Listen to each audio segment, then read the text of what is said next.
finally for us tonight, after 8 years in the Oval Office and 2 months out of it, George Bush chose Calgary for his first public speech since leaving the White House. As a former oil man himself, he may have thought he'd get a warm reception there. There were some protesters, but for the most part, Bush managed to charm an invited audience who paid hundreds to hear him speak. CTV's Alberta Bureau Chief Janet Dirks passed the gauntlet of security checks to get the inside story. Mr. President! He says he loves Calgary, calling it a beautiful place with hard-working people. George W. Bush, who arrived in Alberta last night, appeared delighted to launch what he calls his maiden voyage on the lecture circuit in the city.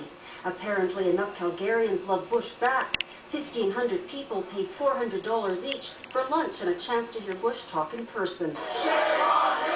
Not surprisingly, there were protesters. I don't think that he should be allowed in Canada. 4 were eventually arrested, 2 charged with obstructing a peace officer and resisting arrest.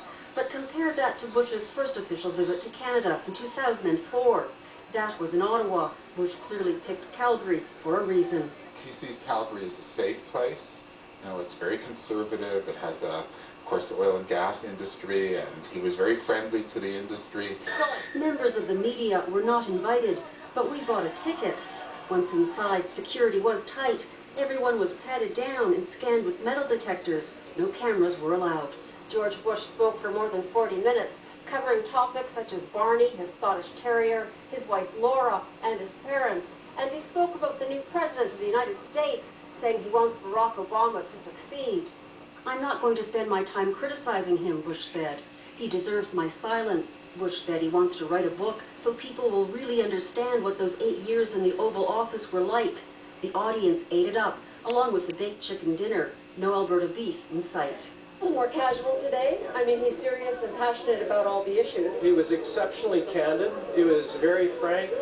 Bush told the crowd popularity is nothing. It's like the wind. It comes and it goes. And so did Bush. One speech down, several more to come, and what is reportedly a world tour. Janet Dirks, CTV News, Calgary.